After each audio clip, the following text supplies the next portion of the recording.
Exhilarating and entertaining. The Davison family, well, that name is synonymous with racing in this country, and their name, of course, is in the record books here at Albert Park. Lex Davison was a four-time winner of the Australian Grand Prix, his last win coming in 1961. Now his grandsons are in action this weekend. There's Will and Alex, of course, who both race in Fords in V8 supercar, and James, who is guest driving this weekend in the Formula 5000 class in a machine with an impressive pedigree. James Davison knows he has big boots to fill to continue his family's legacy of producing great Aussie racing drivers.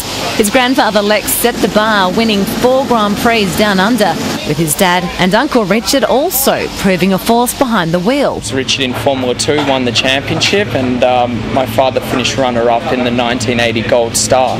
And then basically Alex, Will and I were all born with a steering wheel in our hands, and yeah, you know, it's great that we've all been able to be successful, and obviously a very rich racing heritage in our family that we're proud of, and you know, we all you know, aspiring and working hard to keep you know, the Davison name at the forefront of motorsport.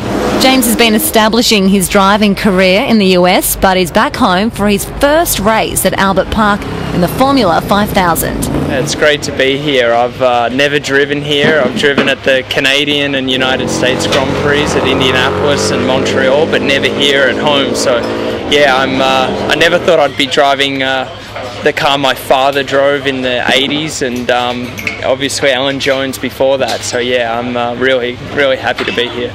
More than 3 decades on, this 500 horse-powered Lola T332 in its original livery still packs a punch. They're definitely heavy and not quite as nimble. Mid-corner grip and under brakes is what I'm used to, but definitely when you put your foot down they go, and you got to respect it, because obviously the safety standards are from the 1970s, not the 2000s that I'm used to. After 7 years on the racetrack, the 24-year-old says sharing the passion for motorsport with his cousins helps spurs him on. It's great, you know, that we've all been able to win in different in our own different respects. Will Davison in series like British Formula 3 and testing for Minardi, and Alex in sports car racing and being a works driver for Porsche, and then myself in the Indy Racing League and Indy Light Series and sports car racing in America. So yeah, we have a very rich heritage, and yeah, definitely proud of it. And if you hadn't guessed it already, James is planning on keeping eventually.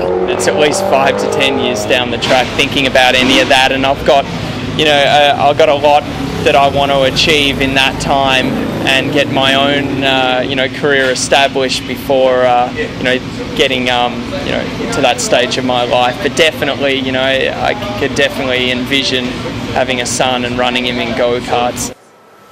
The Davisons, I should say, just one of the many dynasties in motorsport. Brabhams are another one. Yeah, Andretti's, Villeneuve's, of course. Damon Hill, the first champion of a son of another one. There's Nico Rosberg at the moment, is obviously a son of. But it's something that obviously runs in the blood. If you grow up with a dad as a racing driver, then I guess you become one as well. But a hot tip for the future, one Mick Schumacher. Ross Brawn told me once he saw Michael with his son on a kart track just having fun, and he said that kid, he's all the skills he was dancing the thing around. So watch out for Mick Schumacher in about, I don't know, 8 or 9 years time. Wow, if he's anything like his 7-time World Championship winning dad, that will be a very special piece of Formula 1 history.